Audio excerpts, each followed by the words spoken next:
bastante nessa campanha, sobretudo as pessoas que vieram no segundo turno, como a companheira Simone, que foi candidata,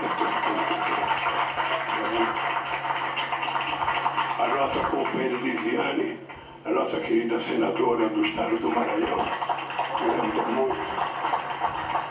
Os outros aqui são todos marinheiros, sabe, da primeira viagem. Eu quero começar essa pequena fala, que vai ser lida, com agradecimento a Deus, porque eu, a vida inteira, sempre achei que Deus sempre foi muito generoso comigo para permitir que eu saísse de onde eu saí para chegar onde eu cheguei. E, sobretudo, nesse momento em que nós não enfrentamos um adversário, nós não enfrentamos um candidato, nós enfrentamos a máquina do Estado brasileiro, colocada a serviço do candidato da situação, para tentar evitar que nós ganhássemos as eleições. E graças ao povo brasileiro, a quem eu quero agradecer de coração, o povo que votou em mim, o povo que votou no adversário, quem foi para a urna, quem se dignou a cumprir com o seu compromisso civilizatório de cidadania, eu quero dar os parabéns. E, sobretudo, quero dar os parabéns às pessoas que votaram em mim, porque eu me considero um cidadão que teve um processo de ressurreição na política brasileira, porque tentaram me enterrar vivo e eu estou aqui.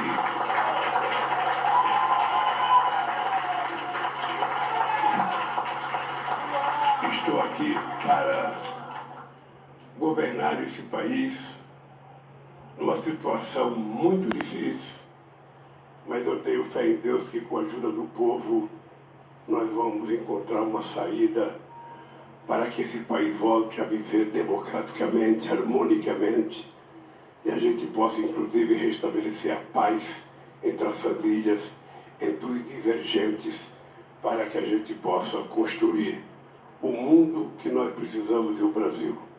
Quero agradecer meu companheiro Fernando Haddad, meu grande parceiro, sabe, que fez uma campanha extraordinária. A Ana Estela, sua esposa, agora chega a nossa companheira Marina Silva, nossa companheira.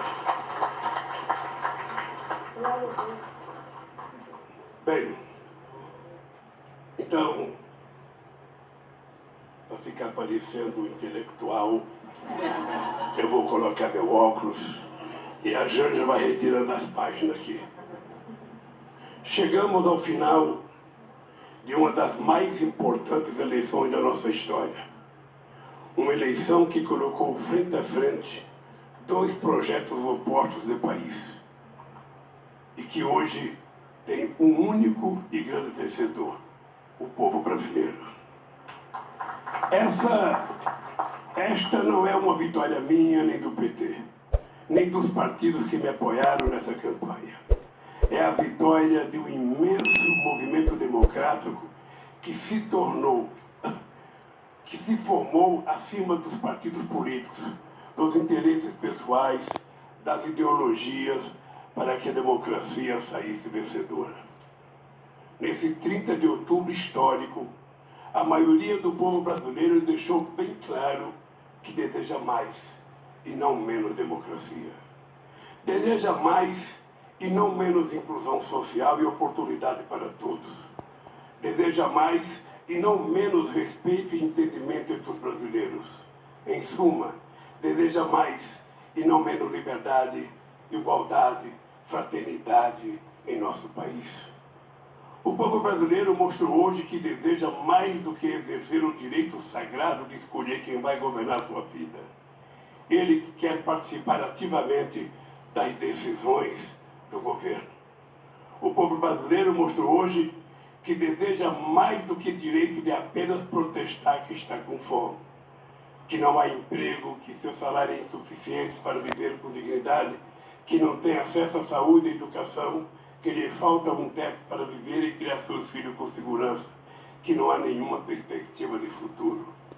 O povo brasileiro quer viver bem, quer comer bem, morar bem, quer um emprego, um salário justo, reajustado, sempre acima da inflação, quer ter saúde, educação, políticas públicas de qualidade, quer liberdade religiosa, quer livros em vez de armas, quer ir ao teatro, ver cinema, ter acesso a todos os bens culturais, porque a cultura alimenta a nossa alma.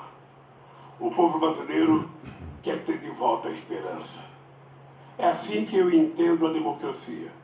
Não apenas como uma palavra bonita inscrita na lei, mas como algo palpável que sentimos na pele e que podemos construir no dia a dia. Foi essa democracia, no sentido mais amplo do termo, que o povo brasileiro escolheu hoje nas urnas. Foi com essa democracia real, concreta, que nós assumimos o compromisso ao longo de toda a nossa campanha. E é essa democracia que nós vamos buscar construir a cada dia do nosso governo, com crescimento econômico, repartido entre toda a população, porque é assim que a economia deve funcionar, como instrumento para melhorar a vida de todos e não para perpetuar as desigualdades. A roda da economia vai voltar a girar, com geração de empregos, valorização dos salários e renegociação das dívidas das famílias que perderam o seu poder de compra. A roda da economia vai voltar a girar com os pobres fazendo parte do orçamento, com o apoio aos pequenos e médios produtores rurais, responsáveis por 70% dos alimentos que chegam às nossas mesas. Com todos os incentivos possíveis aos micros e pequenos empreendedores, para que eles possam colocar seu extraordinário potencial criativo a serviço do desenvolvimento do país. É preciso ir além, fortalecer as políticas de combate à violência contra as mulheres e garantir que elas ganhem o mesmo salário que os homens ganham no exercício da mesma função.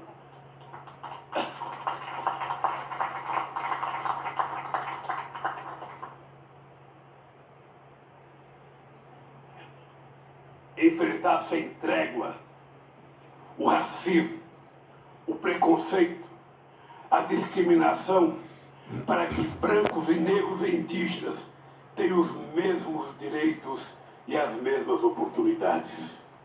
Só assim seremos capazes de construir um país de todos, um Brasil igualitário, cuja prioridade sejam as pessoas que mais precisam. Um Brasil com paz, democracia e oportunidade. Meus amigos e minhas amigas, a partir de 1º de janeiro de 2023, vou governar para 215 milhões de brasileiros e brasileiras, e não apenas para aqueles que votarem em mim. Não existe dois Brasis. Somos um único país, um único povo, uma grande nação.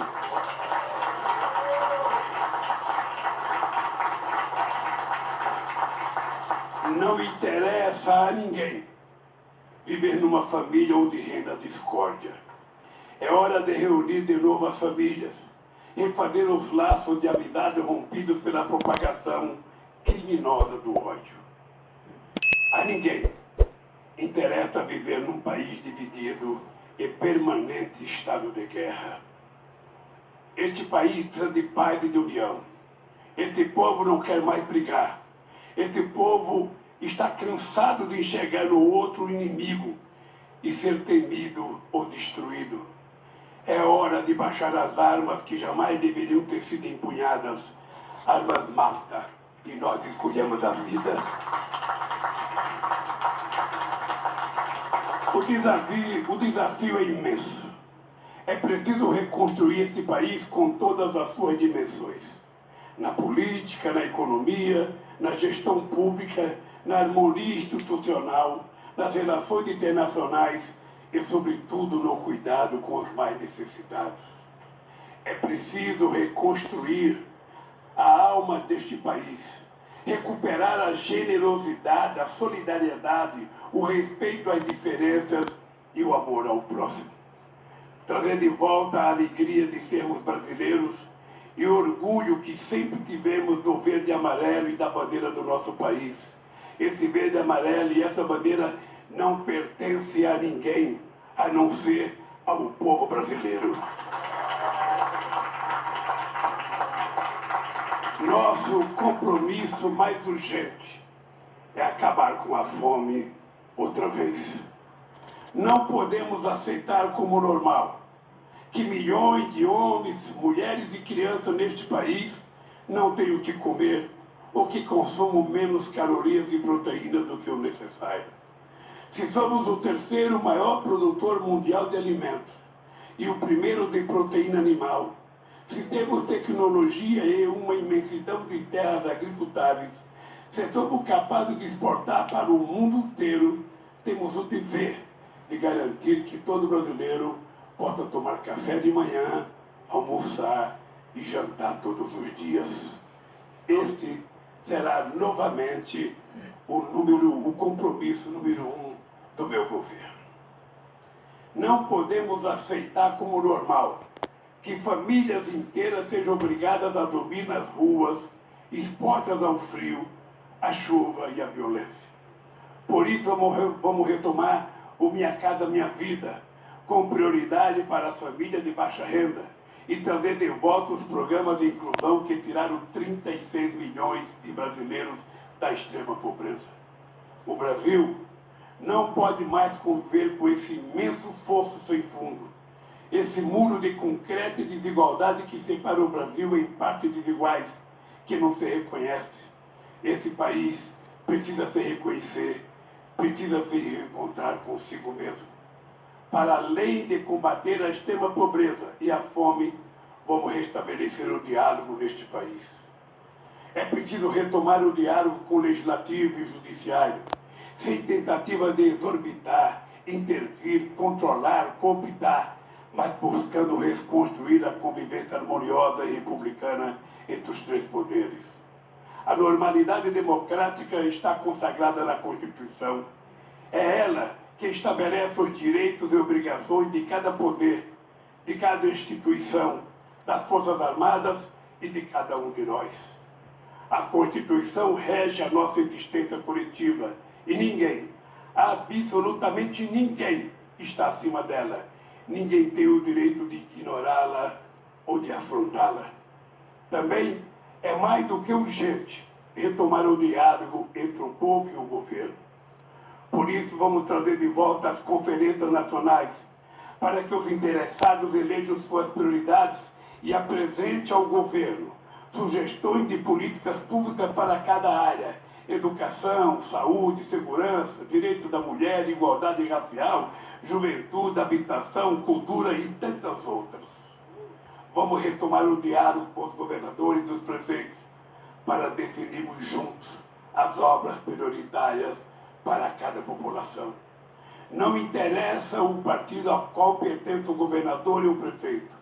Nosso compromisso será sempre com melhoria da vida da população de cada estado, de cada município deste país. Vamos também restabelecer o diálogo entre o governo, empresários, trabalhadores e sociedade civil organizada com a volta do Conselho de Desenvolvimento Econômico e Social.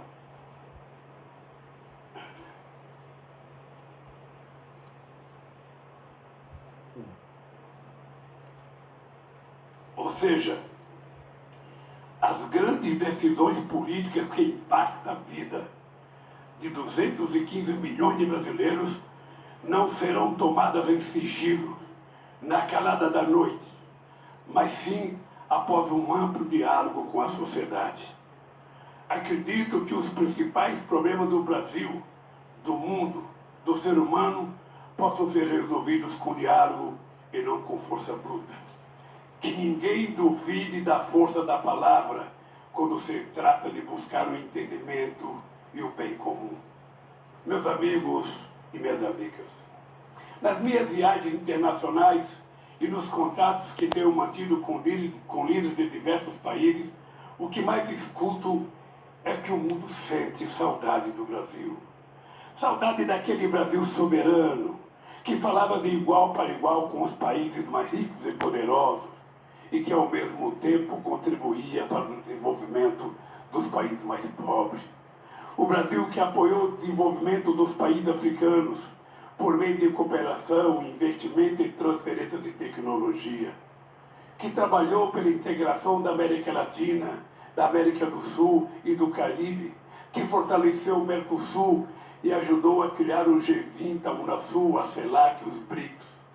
Hoje, nós estamos dizendo ao mundo que o Brasil está de volta, que o Brasil é grande demais para ser relegado a esse triste papel de pária no mundo. Vamos reconquistar a credibilidade, a previsibilidade e a estabilidade do país, para que os investidores nacionais e estrangeiros retomem a confiança no Brasil, para que deixe de enxergar nosso país como fonte de lucro imediato e predatório e passe a ser nossos parceiros na retomada do crescimento econômico com inclusão social e sustentabilidade ambiental. Queremos um comércio internacional mais justo, retomar nossas parcerias com os Estados Unidos e a União Europeia em novas bases. Não nos interessa acordos comerciais que condenem nosso país a eterno papel de exportador de commodities e de matéria-prima. Vamos reindustrializar o Brasil, investir na economia verde e digital, apoiar a criatividade dos nossos empresários e empreendedores. Queremos exportar também inteligência e conhecimento. Vamos lutar novamente por uma nova governança global, com a inclusão de mais países no Conselho de Segurança da ONU e com o fim do direito a veto que prejudica o equilíbrio entre as nações. Estamos prontos para nos engajar outra vez no combate à fome e à desigualdade no mundo e nos esforços para a promoção da paz entre os povos. O Brasil está pronto para retomar o seu protagonismo na luta contra a crise climática, protegendo todos os nossos biomas, sobretudo a floresta amazônica. Em nosso governo, fomos capazes de reduzir em 80% o desmatamento da Amazônia, diminuindo de forma considerável a emissão de gases que provocam o aquecimento global. Agora, vamos lutar pelo desmatamento zero da Amazônia.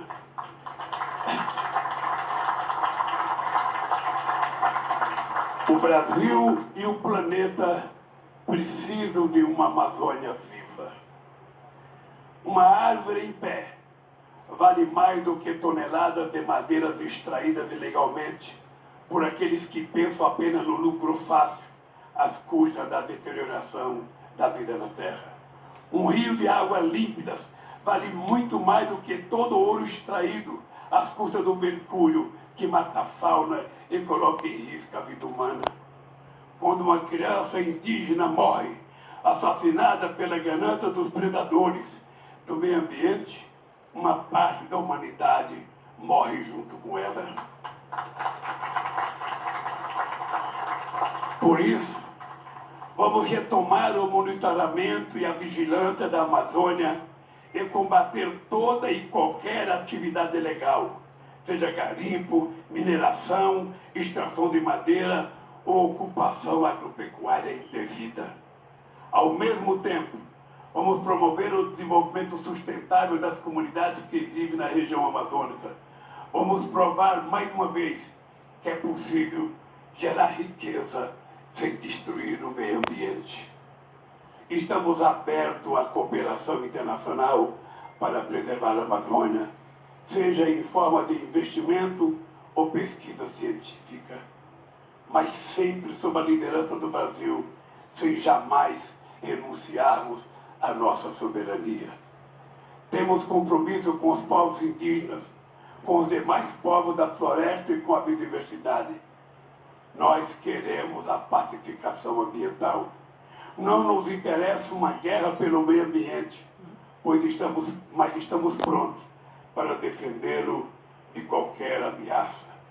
Meus amigos e minhas amigas, O novo Brasil que iremos construir a partir de 1º de janeiro não interessa apenas ao povo brasileiro, mas a todas as pessoas que trabalham pela paz, a solidariedade e a fraternidade em qualquer parte do mundo.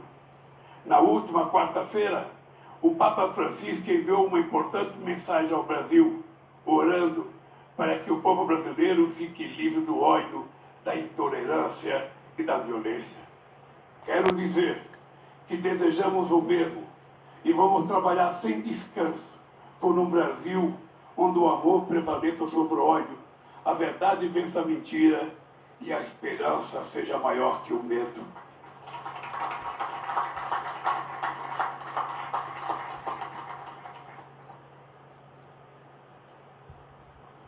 Todos os dias da minha vida, eu me lembro do maior ensinamento de Jesus Cristo, que é o amor ao próximo. Por isso acredito que a mais importante virtude de um bom governante será sempre o amor pelo seu país e pelo seu povo. No que depender de nós, não faltará amor neste país.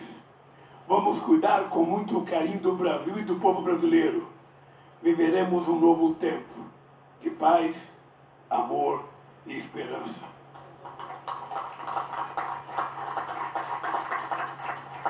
Um tempo em que o povo brasileiro tenha de novo o direito de sonhar e as oportunidades para realizar aquilo que sonha. Para isso, convido a cada brasileiro e cada brasileira, independentemente em que candidato votou nessa eleição, mais do que nunca, vamos juntos pelo Brasil, olhando mais para aquilo que nos une do que para as nossas diferenças. Sei a magnitude da missão que a história me reservou e sei que não poderei cumpri-la sozinho.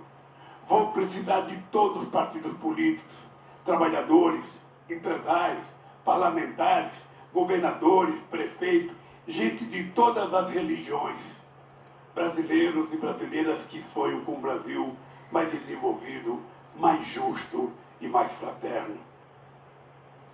Volto a dizer aquilo que disse durante toda a campanha, aquilo que nunca foi uma simples promessa de candidato, mas sim uma profissão de fé, um compromisso de vida. O Brasil tem jeito. Todos juntos seremos capazes de consertar esse país e construir um Brasil do tamanho dos nossos sonhos, com oportunidade para transformar em realidade. Mais uma vez, renovo minha eterna gratidão ao povo brasileiro. Quero agradecer ao companheiro Alckmin, o meu vice-presidente, que deu uma contribuição extraordinária. Aos governadores que foram eleitos, aqueles companheiros que não conseguiram se eleger. A nossa luta não começa e não termina com eleição. A nossa luta pela conquista de um país justo, um país em que todos os brasileiros possam comer, trabalhar, estudar, ter acesso à cultura e ao lazer, será uma luta até o fim da nossa vida. Eu canso de dizer, não é a quantidade de anos que uma pessoa tem que envelhece a pessoa. O que envelhece uma pessoa é a falta de causa, é a falta de motivação para a luta. E por isso eu me determinei. O Brasil é a minha causa, o povo é a minha causa. E combater a miséria é a razão pela qual eu vou viver até o fim da minha vida. Um grande abraço e que Deus abençoe a nossa jornada a partir de 1º de janeiro. Obrigado ao povo, obrigado a Deus e obrigado à imprensa pelo tratamento que deu nesse processo eleitoral. Um abraço de coração, companheiro.